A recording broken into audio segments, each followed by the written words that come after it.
Guys, thanks for checking out the video. I finished the assembly of the RV-8 from Flex Innovations. This is the 10E RV-8, 50-inch wingspan, 1800 milliamp 6S power. The assembly was super smooth. There was a few very minor things that I'll just go over with you real quick. Short video. I hope you like the shorter videos. I'm going to try to keep them all under 5 minutes going forward. And let me know what you think in the comments down below. Let's get to it. So on the landing gear, the wheel pants, you split the wheel pants in half by removing these two screws. They're little Phillips head screws, and then you take the inside half and attach it to the landing gear leg with one screw that screws into this little backer plate. This backer plate on one side fit perfectly. On the other side, this side, I had to sand on the edge of the plates a little bit to get it to fit nicely, and from there it's just straightforward. Make sure you put a little Loctite on the nut on the back side of the axle. And the other thing I did was I took a little needle oiler and I just put a little bit of oil on the axle itself. Not a lot, just a little bit. And works great for me. The other thing that I did when I put those together, when I put these on and fitted this pan half up against the strut, I used a little bit of shoe goo just to give it some shock absorption, and so the connection wasn't so brittle, because it is just they're plastic. They may not hold up depending on your field. So I just do that. I don't add a lot, just enough to cut down on vibration and add a little bit of resilience to the mount. So the only gluing that you have to do is the vertical stab. There's this joint right here, and then where it plugs in right there. It's really simple. I used 30-minute epoxy. I mixed up a little bit of micro balloons. I use the micro balloons in a lot of repairs because it's lightweight, it's milled fiberglass, adds a lot of strength. But in this case, if any oozed out, the micro balloons makes the epoxy white. None oozed out here, but I use it on foamage just because it helps blend the epoxy into the color of the foam. So 30-minute epoxy, less is more. Don't go crazy.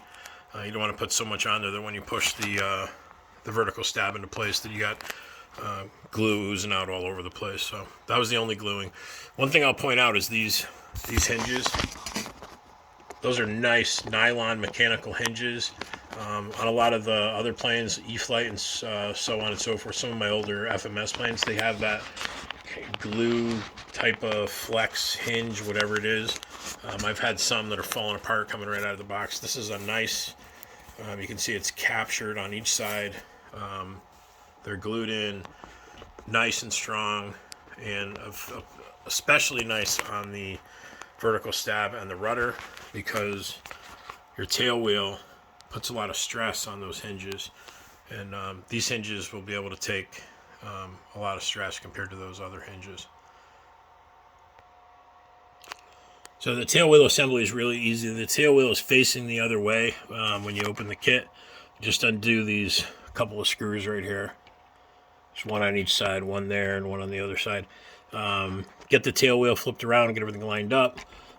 Push the little plastic piece back in, replace the screws, and then follow the assembly instructions. But you'll see there's a screw right there. And that helps lock the rudder into the fuselage. Real easy.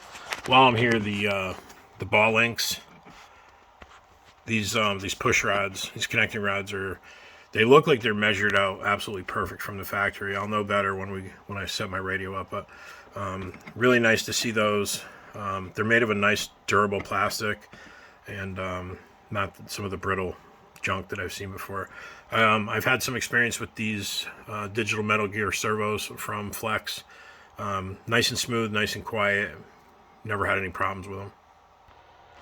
So yeah, overall, I mean, this kit, it's as easy as it gets for assembling a foam ARF. The one thing that I did have to do, I hope you can see that there, is I had to move the ESC. It's a 50 amp ESC. They had it parked right here, and then they had a little bit of they had a zip tie going around here, holding the battery connector in place. But with it in that location, the motor leads didn't reach the ESC at all. There was no way that the motor leads were gonna reach the ESC. So I'll drop a line to Flex and let them know about that. Maybe they need to add an addendum, or going forward, lengthen the wires on the ESC. But as you can see, I put it up in this location here.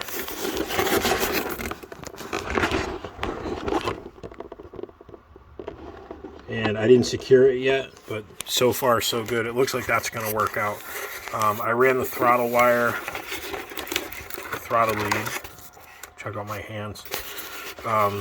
You can see from the ESC, that's plenty long.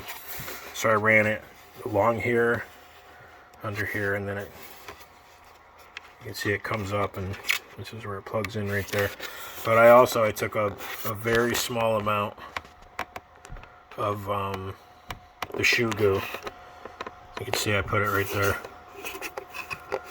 And it's a very small amount. I just put it in with like a pinhead.